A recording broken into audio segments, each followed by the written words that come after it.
I guess, there's a general philosophy of my movies that I think that there's extraordinary in the ordinary. Like we're adapted to forget how amazing things are. We're meant to kind of take a stimuli and it becomes numb to us. But if we can open our eyes and have experiences that awaken us to what's possible, both in ourselves and in others, that's kind of the general things when I sit down to write.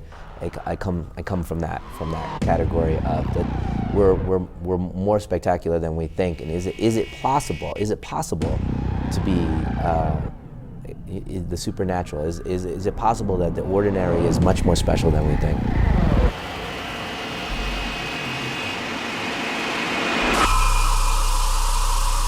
Yeah, I mean, I have lots of conversations in my office. I've had so many philosophy conversations about this subject, about, when trauma happens or something happens and you are changed after that. Is that change bad? Is that change good? Most of the time everyone says that change is bad. Oh, that happened to you. But you are now different because that happened. Is the different bad? Or did you just now become, a little bit more extraordinary than we are if we had just a problematic life? It's like anything else. If I told when people ask me, should I have kids and all that stuff, and I'm like, if I told you what you were going to go through, you wouldn't do it, but it's absolutely worth it. Every single thing. If I told you, it doesn't make any sense, but it does. And all the things that we struggle with and we sacrifice, it doesn't make us better. You get numb. It's like getting numb. In the movie, they describe it as being asleep. You've always been asleep. He's not allowed to touch you.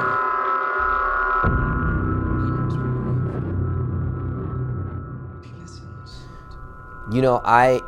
For me, I try, to be as complicated as I can, even on social media, to say, to show your loves, your hates, to be very specific, I do think people try to pretend to be something on social media and then they're actually something else. So yeah, it's really interesting when you say it that way, that it's creating two versions of yourself, your avatar version. You could be any amount of those. I don't know. It's so new what's happening now.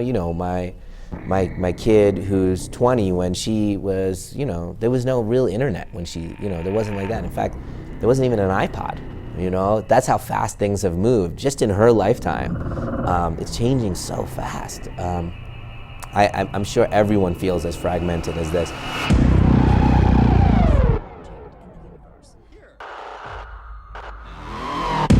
In fact, this disorder, this dissociative identity disorder that's in Fragmentado, is something that I find astonishing because it's about compartmentalization.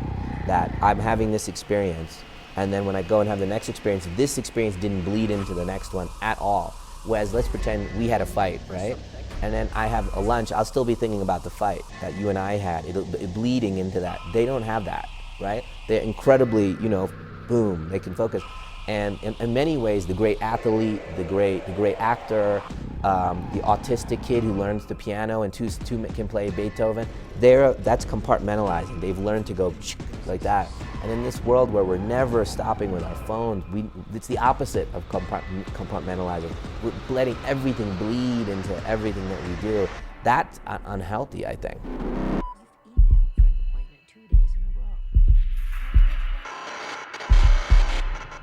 Oh my goodness, that changes a lot.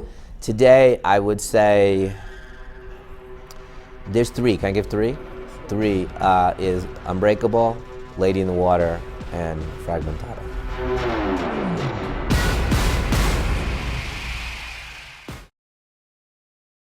An individual with multiple personalities can change their body chemistry with their thoughts. Someone's coming for you.